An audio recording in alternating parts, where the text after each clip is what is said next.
से लगातार आयोजित हो रहे रोजगार मेलों के द्वारा देश के लाखों युवाओं को सरकारी सेवा का स्वर्णिम अवसर मिला है। आज के 16वें रोजगार मेले में 51,000 से अधिक युवा केंद्रीय सरकार के विभिन्न मंत्रालयों और विभागों से अपने नियुक्ति पत्र प्राप्त करने जा रहे हैं। इस कार्यक्रम को आरंभ करने के लिए सर्वप्रथम मैं माननीय राज्य मंत्री डॉक्टर जितेंद्र सिंह जी से अनुरोध करती हूं कि वे अपना स्वागत संबोधन दें। परमादरणीय प्रधानमंत्री जी, रोजगार मेला की 16वीं किश्त लेकर के हम आज आपके सामने उपस्थित हैं। आपके द्वारा बटन दबाते ही एक साथ 51,000 से अधिक नियुक्ति पत्र जारी कर दिए जाएंगे, जिसमें से अधिकतर लगभग 40,000 से ज्यादा नियुक्तियां आज रेलवे मंत्रालय में होने वाली है। इन नियुक्ति पत्रों को प्राप्त करने वाले उम्मीदवार देश के 47 भिन्न स्थानों से इस समय आपके साथ जुड़ चुके हैं। प्रत्येक उम्मीदवार को नियुक्ति पत्र के साथ साथ मिशन कर्मयोगी प्रारंभ का विकल्प भी उपलब्ध करवा दिया जाएगा, ताकि अपने नए दायित्व को ग्रहण करते हुए अपने आप को उसके लिए शिक्षित प्रशिक्षित कर सके।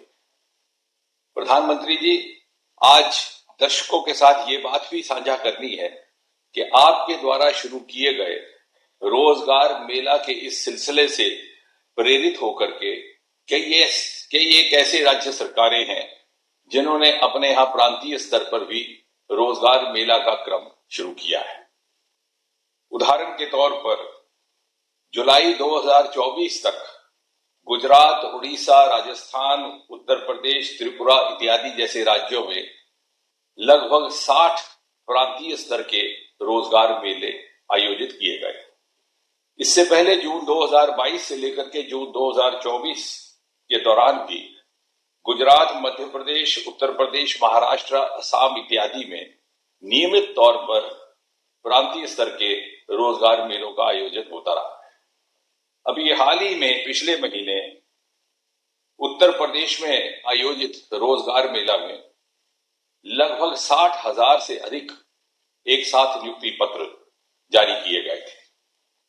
साथ ही साथ केंद्र की तर्ज पर बहुत सारे राज्य भी अब आई गॉट कर्मयोगी पोर्टल से जुड़ चुके हैं।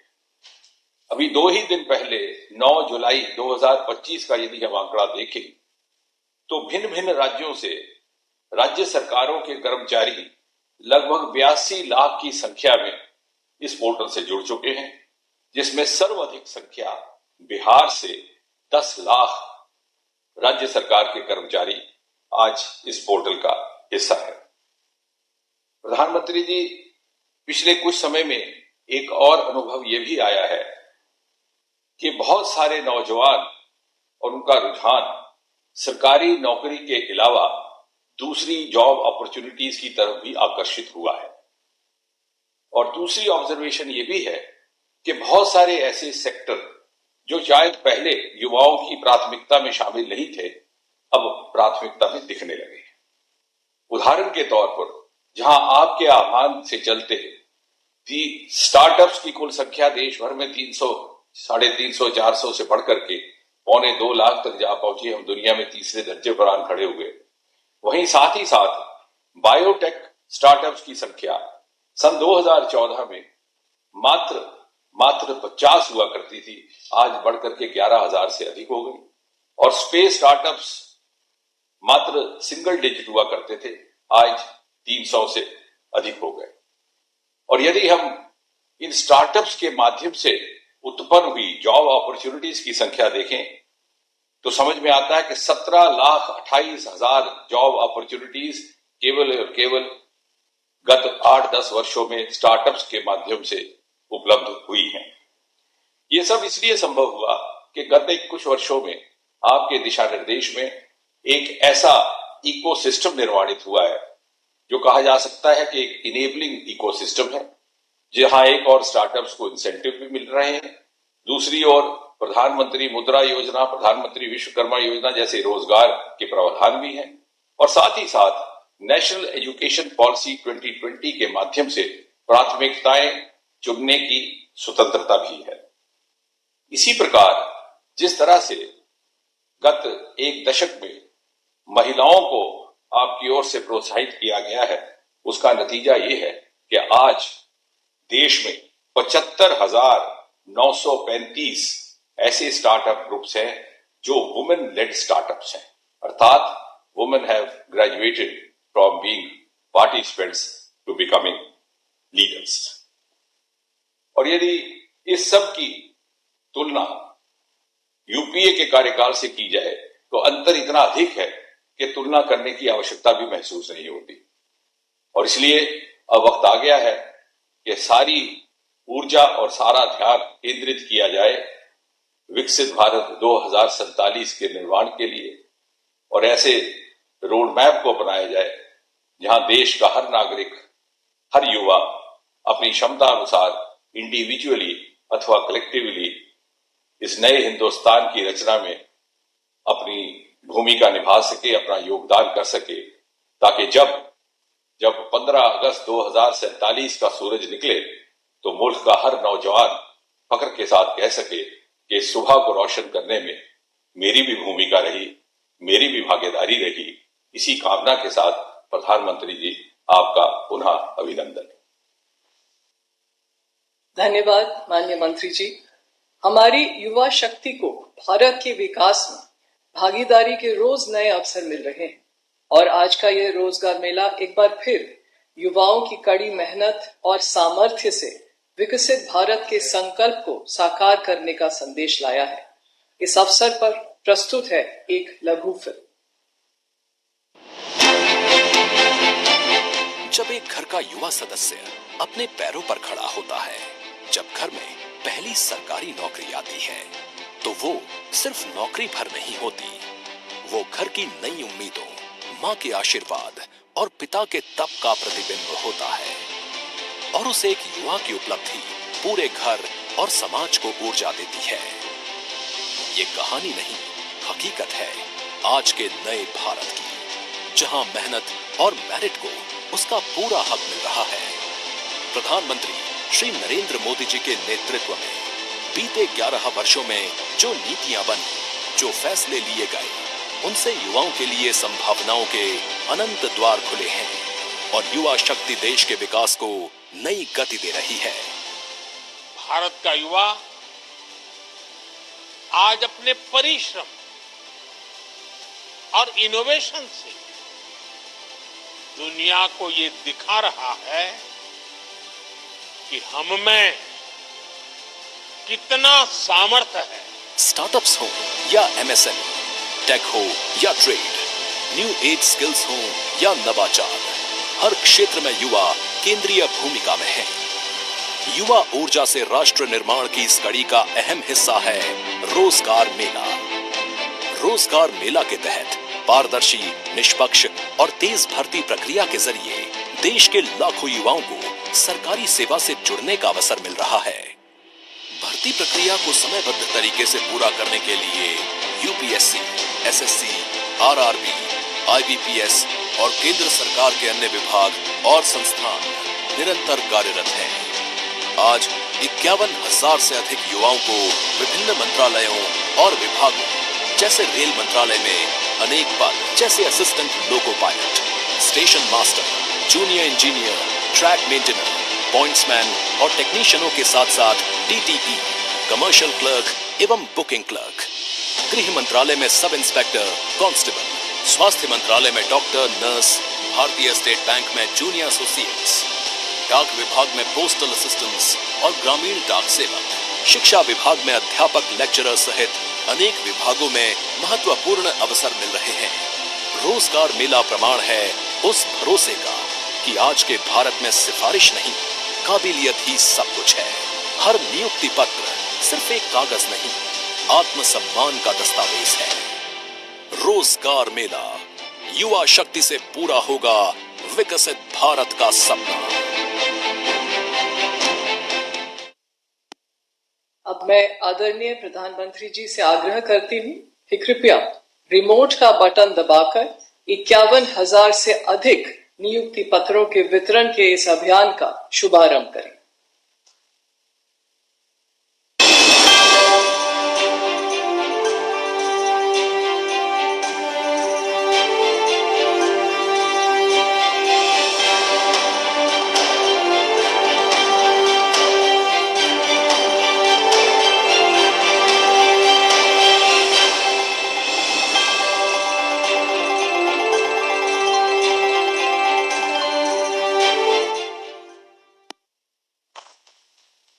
मैं आदरणीय प्रधानमंत्री जी से आग्रह करती हूँ कि रोजगार मेले के इस अवसर पर अपने आशीर्वचनों से हम सबको अनुग्रहित करें।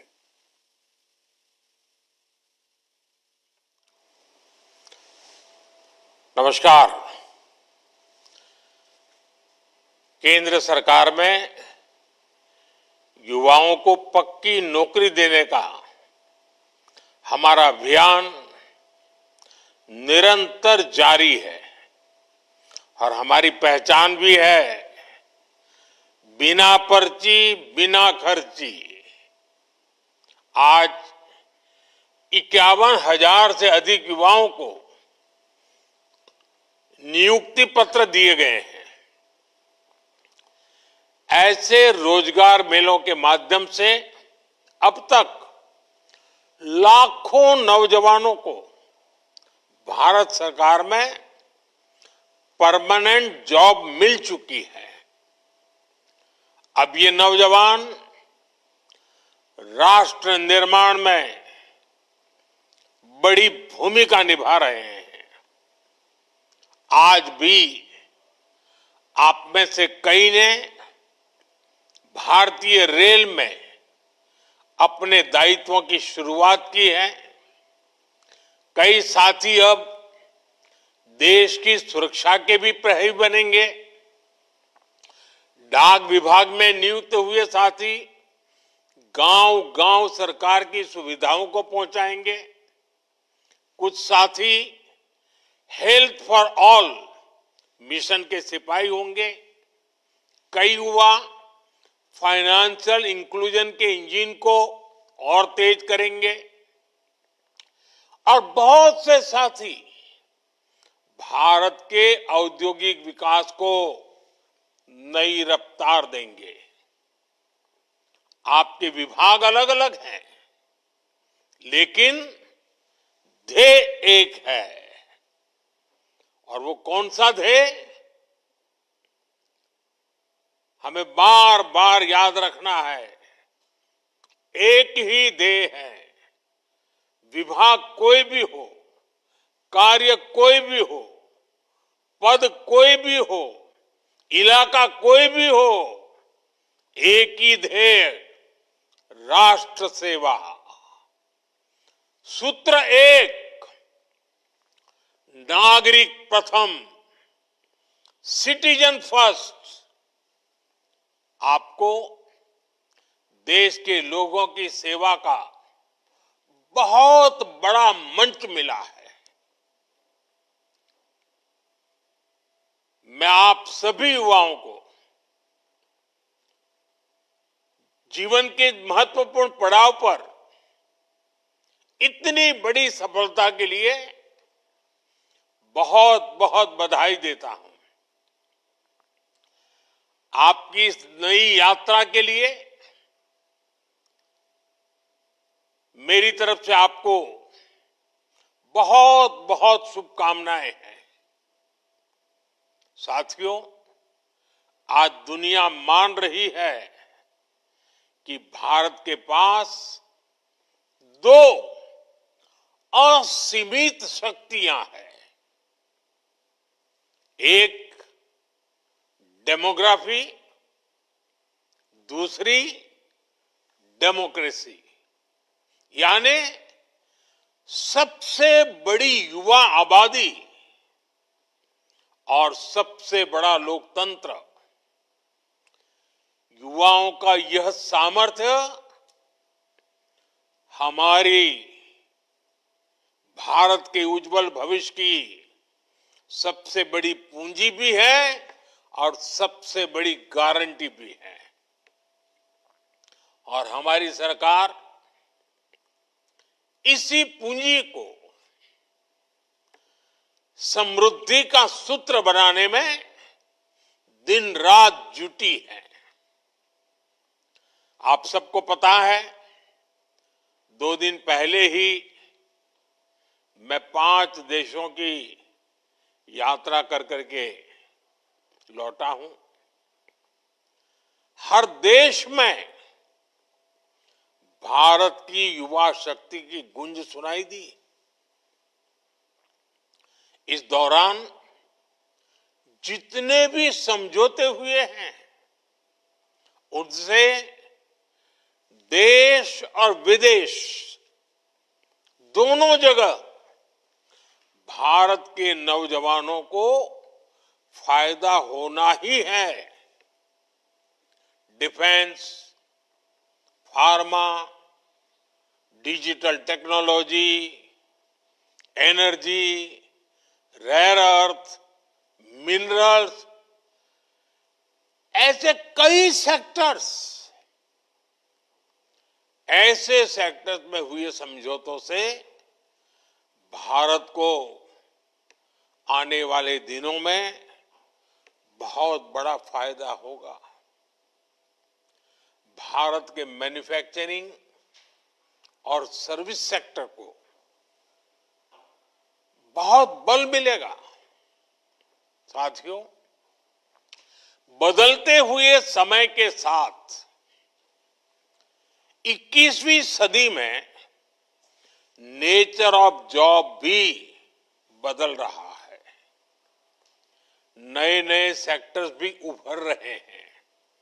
इसलिए बीते दशक में भारत का जोर अपने युवाओं को इसके लिए तैयार करने का है और इसके लिए अहम निर्णय भी लिए गए हैं। आधुनिक जरूरतों को देखते हुए आधुनिक नीतियां भी बनाई गई हैं। स्टार्टअप्स, इनोवेशन और रिसर्च का जो इकोसिस्टम आज देश में बन रहा है, वो देश के युवाओं का सामर्थ्य बढ़ा रहा है। आज जब मैं नौजवानों को देखता हूं कि वे अपना स्टार्टअप शुरू करना चाहते हैं, तो मेरा भी आत्मविश्वास बढ़ जाता है। और अभी हमारे डॉक्टर जितेंद्र सिंह जी ने स्टार्टअप के विषय में विस्तार से कुछ आंकड़े भी बताए आपको सामने। मुझे खुशी होती है कि मेरे देश का नौजवान बड़े विजन के साथ, तेज गति से, मक्कमता के साथ आगे बढ़ रहा है। वो कुछ नया करना चाहता है। साथियों, भारत सरकार का जोर प्राइवेट सेक्टर में रोजगार के नए अवसरों के निर्माण पर भी है। हाल ही में सरकार ने एक नई स्कीम को मंजूरी दी है, employment link incentive scheme.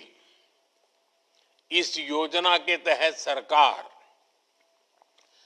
Private sector में पहली बार रोजगार पाने वाले युवा को 15,000 रुपये देगी।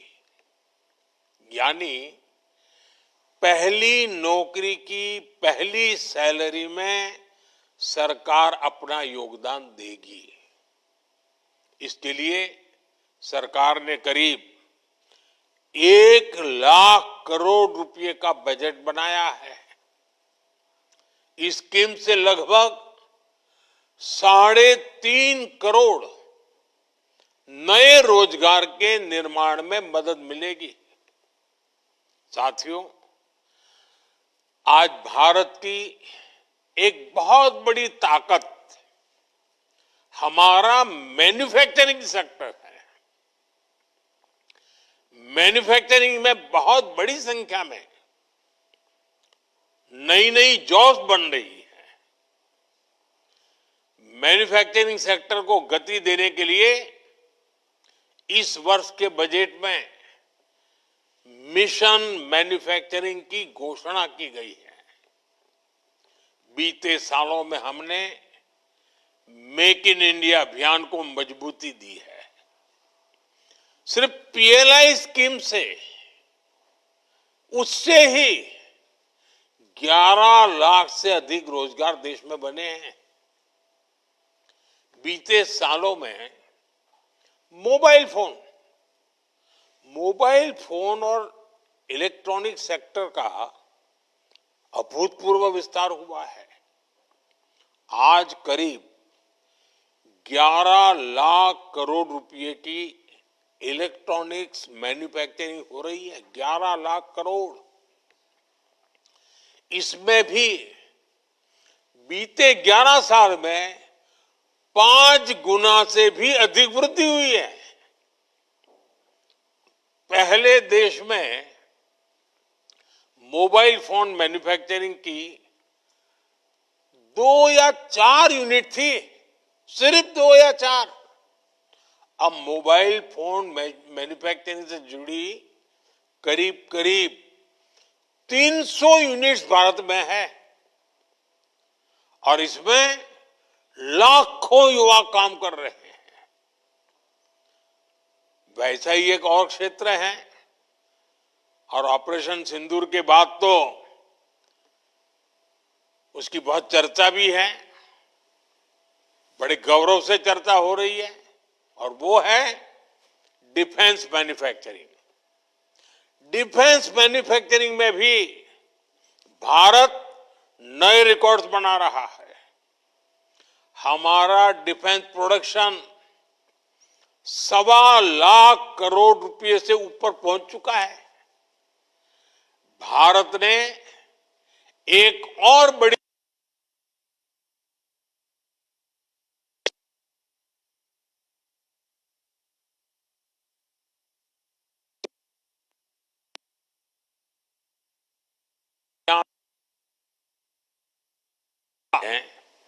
सबसे ज्यादा लोकोमोटिव बनाने वाला देश बन गया है। दुनिया में सबसे ज्यादा लोकोमोटिव हो, रेल कोच हो, मेट्रो कोच हो, आज भारत इनका बड़ी संख्या में दुनिया के कई देशों में एक्सपोर्ट कर रहा है।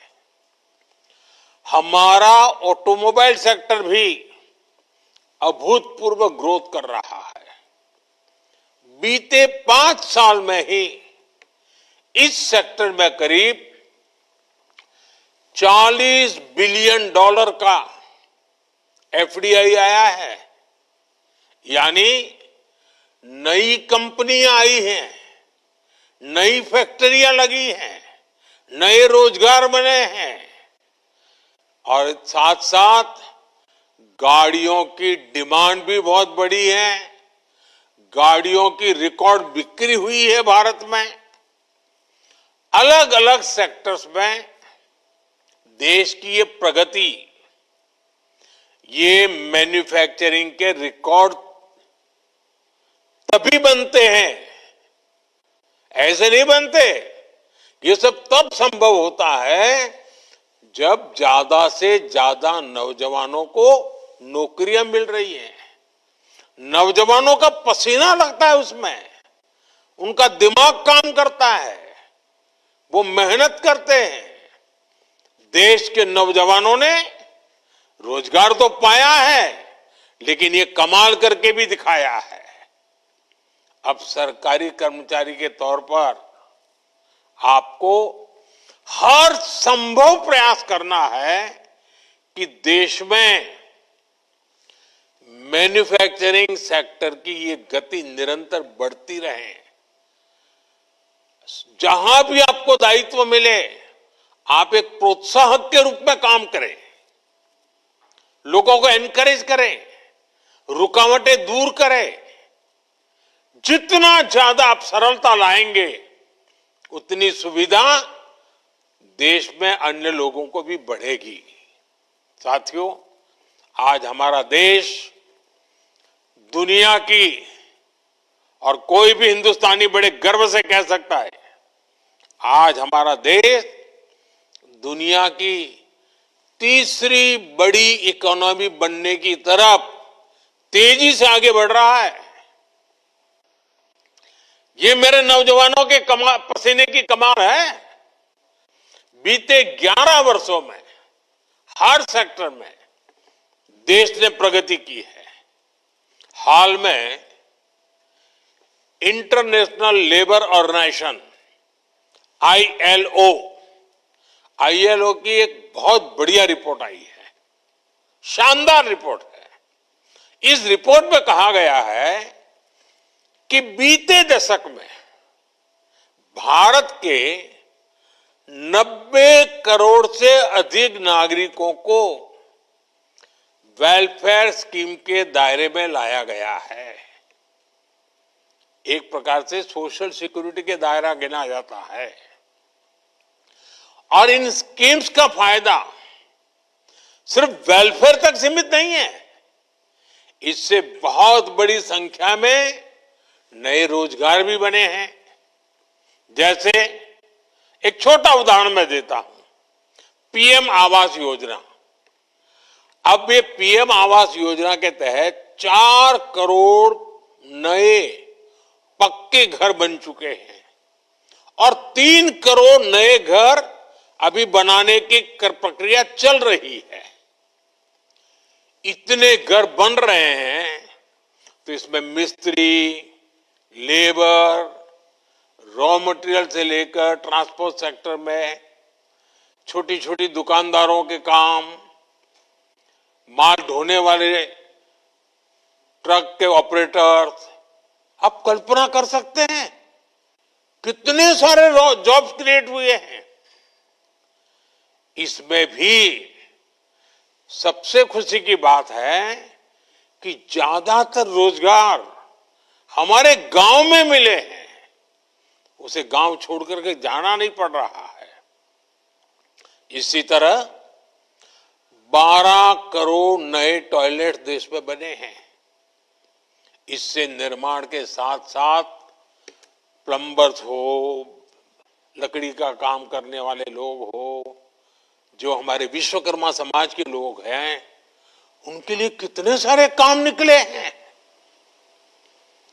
यही है जो रोजगार का विस्तार भी करते हैं, प्रभाव भी पैदा करते हैं। ऐसे ही आज 10 करोड़ से अधिक नए, मैं जो बात बता रहा हूं नए लोगों की बताता हूं, नए एलपीजी कनेक्शन देश में उज्ज्वला स्कीम के तहत दिए गए हैं। अब इसके लिए बहुत बड़ी संख्या में बॉटलिंग प्लांट्स बने हैं। गैस सिलेंडर बनाने वालों को काम मिला है, उसमें भी रोजगार पैदा हुए हैं। गैस सिलेंडर की एजेंसी वालों को काम मिला है। गैस सिलेंडर घर घर पहुंचाने के लिए जो लोग चाहिए उनको नए नए रोजगार मिले हैं। आप एक एक काम लीजिए, कितने प्रकार के रोजगार के अवसर पैदा होते हैं। इन सारी जगहों पर लाखों लाखों लोगों को नए रोजगार मिले हैं। साथियों, मैं एक और योजना की भी चर्चा करना चाहता हूं। अब आपको पता है ये योजना तो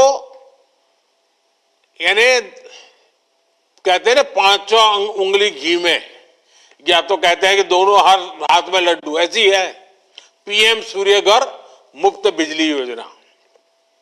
सरकार आपके घर की छत पर यानी रूफटॉप सोलर प्लांट लगाने के लिए एक परिवार को एवरेज करीब करीब 75,000 रुपए से भी ज्यादा दे रही है। इससे वो अपने घर के छत के ऊपर सोलर प्लांट लगाता है। एक प्रकार से उसका घर की छत बिजली का कारखाना बन जाती है, बिजली पैदा करता है और वो बिजली खुद भी उपयोग करता है, ज्यादा बिजली है तो बेचता है। इससे बिजली का बिल तो जीरो हो रहा है, उसके पैसे तो बच ही रहे हैं। इन प्लांट्स को लगाने के लिए इंजीनियर्स की जरूरत पड़ती है, टेक्नीशियन की जरूरत पड़ती है, सोलर पैनल बनाने के कारखाने लगते हैं, रॉ मटेरियल के लिए कारखाने लगते हैं, उसको ट्रांसपोर्टेशन के लिए लगते हैं, उसको रिपेयर करने के लिए भी पूरी एक नई इंडस्ट्री तैयार हो रही है। आप कल्पना कर सकते हैं एक एक स्कीम लोगों का तो भला कर रही है, लेकिन लाखों लाखों नए रोजगार इसके कारण पैदा हो रहे हैं। साथियों, नमो ड्रोन दीदी अभियान ने भी बहनों बेटियों की कमाई बढ़ाई है और ग्रामीण क्षेत्र में रोजगार के नए मौके भी बनाए हैं। इस स्कीम के तहत लाखों ग्रामीण बहनों को ड्रोन पायलट की ट्रेनिंग दी जा रही है। उपलब्ध जो रिपोर्ट्स हैं ये बताती हैं कि हमारी ये ड्रोन दीदी, हमारी गांव की माताएं बहनें खेती के एक सीजन में ही ड्रोन से खेती में जो मदद करती हैं, उसका जो कॉन्ट्रैक्ट पर काम लेती हैं, एक एक सीजन में लाखों रुपए कमाने लग गई है। इतना ही नहीं, इससे देश में ड्रोन मैन्युफैक्चरिंग से जुड़े नए सेक्टर को बहुत बल मिल रहा है। खेती हो या डिफेंस, आज ड्रोन मैन्युफैक्चरिंग देश के युवाओं के लिए नए अवसर बना रहा है। साथियों, देश में 3 करोड़ लखपति दीदी बनाने का अभियान जारी है। इनमें से 1.5 करोड़ लखपति दीदी बन भी चुकी हैं। और आप तो जानते हैं लखपति दीदी के मेरे का मतलब है एक साल में कम से कम 1 लाख रुपए से अधिक उसकी आय होनी चाहिए, और एक बार नहीं, हर वर्ष होती रहनी चाहिए। वो है मेरी लखपति दीदी, 1.5 करोड़ लखपति दीदी। अब आप देखिए, गांव में जाएंगे तो आपको कुछ बातें सुनने को मिलेगी। बैंक सखी, बीमा सखी, कृषि सखी, पशु सखी, ऐसी अनेक स्कीम्स में भी हमारे गांव की माताओं बहनों को भी रोजगार मिला है। ऐसे ही पीएम स्वनिधि योजना के तहत पहली बार रेहड़ी ठेले फुटपाथ पर काम करने वाले साथियों को मदद दी गई। इसके तहत लाखों साथियों को काम मिला है। और डिजिटल पेमेंट के कारण आजकल तो हमारे हर रेहड़ी पटरी वाला कैश नहीं लेता है, यूपीआई करता है। क्यों? क्योंकि बैंक से उसको तुरंत उसके आगे की रकम मिलती है, बैंक का विश्वास बढ़ जाता है, कोई कागज की उसको जरूरत नहीं पड़ती। यानी एक रेहड़ी पटरी वाला आज विश्वास के साथ, गर्व के साथ आगे बढ़ रहा है। पीएम विश्वकर्मा स्कीम देख लीजिए, इसके तहत हमारे यहाँ जो पुश्तैनी काम है, परंपरागत काम है, पारिवारिक काम है, उसको आधुनिक बनाना, उसमें नयापन लाना, नई टेक्नोलॉजी लाया, नए नए उसमें साधन लाना, उसमें काम करने वाले कारीगरों, शिल्पियों और सेवादाताओं को ट्रेनिंग दी जा रही है, लोन दी जा रहे हैं, आधुनिक टूल दिए जा रहे हैं। मैं अनगिनत स्कीमें बता सकता हूं। ऐसी कई स्कीम हैं जिनसे गरीबों को लाभ भी हुआ है और नौजवानों को रोजगार भी मिला है। ऐसी अनेक योजनाओं का ही प्रभाव है कि सिर्फ 10 वर्षों में ही 25 करोड़ लोग गरीबी से बाहर निकले हैं। अगर रोजगार न मिलता, अगर परिवार में आय का साधन न होता, तो मेरा गरीब भाई बहन जो 3-3, 4-4 पीढ़ी से गरीबी में जिंदगी गुजार रहा था, जीवन के लिए एक एक दिन काटने के लिए उसको मौत दिखाई देती, इतना डर लगता था। लेकिन आज वो इतना ताकतवर बना है कि मेरे 25 करोड़ गरीब भाई बहनों ने गरीबी को परास्त करके दिखाया, विजयी होकर के निकले हैं। और ये सारे मेरे 25 करोड़ भाई बहन जिन्होंने गरीबी को पीछे छोड़ा है ना, उनकी हिम्मत को मैं दाद देता हूं। उन्होंने सरकार की योजनाओं का लाभ उठा करके हिम्मत के साथ आगे बढ़े, रोते नहीं बैठे। गरीबी को उन्होंने उखाड़ के फेंक दिया, पराजित कर दिया। अब आप कल्पना कीजिए, अब इन 25 करोड़ का कितना नया आत्मविश्वास होगा। एक बार संकट से व्यक्ति निकल जाए ना, फिर नई ताकत पैदा हो जाती है। मेरे देश में एक नई ताकत ये भी आई है जो देश को आगे ले जाने में बहुत काम आने वाली है। और आप देखिए, इस तरफ सरकार कह रही ऐसा नहीं है, आज वर्ल्ड बैंक जैसी बड़ी वैश्विक संस्थाएं खुल करके इस काम के लिए भारत की प्रशंसा कर रही है, दुनिया को, भारत को मॉडल के रूप में प्रस्तुत करती है। भारत को दुनिया के सबसे अधिक इक्वलिटी वाले शीर्ष के देशों में रखा जा रहा है। यानी असमानता तेजी से कम हो रही है, हम समानता की ओर आगे बढ़ रहे हैं। ये भी विश्व अब नोटिस कर रहा है। साथियों, विकास का जो ये महायज्ञ चल रहा है, गरीब कल्याण और रोजगार निर्माण का जो मिशन चल रहा है, आज से इसको आगे बढ़ाने का दायित्व आपका भी है। सरकार रुकावट नहीं बननी चाहिए, सरकार विकास की प्रोत्साहक बननी चाहिए। हर व्यक्ति को आगे बढ़ने का अवसर है, हाथ पकड़ने का काम हमारा है। और आप तो नौजवान हैं दोस्तों, आप पर मेरा बहुत भरोसा है। आपसे मेरी अपेक्षा है कि आप जहां भी दायित्व मिले, आप इस देश के नागरिक मेरे लिए सबसे पहले उसकी मदद, उसकी मुसीबतों से मुक्ति देखते ही देखते देश आगे बढ़ेगा। आपको भारत के अमृत काल का सहभागी बनना है। आने वाले 20-25 साल आपकी कैरियर के तो महत्वपूर्ण है, लेकिन आप ऐसे कालखंड में हैं जब देश के लिए भी 25 वर्ष बहुत महत्वपूर्ण है। ये विकसित भारत के निर्माण के लिए अहम 25 वर्ष है।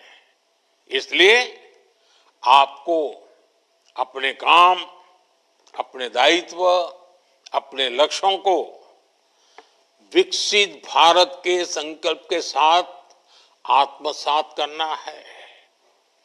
नागरिक देवो भव, ये मंत्र तो हमारी रगों में दौड़ना चाहिए, दिल दिमाग में रहना चाहिए, हमारे व्यवहार में नजर आना चाहिए। और मुझे पक्का विश्वास है दोस्तों, ये युवा शक्ति है, पिछले 10 साल में देश को आगे बढ़ाने में मेरे साथ खड़ी है।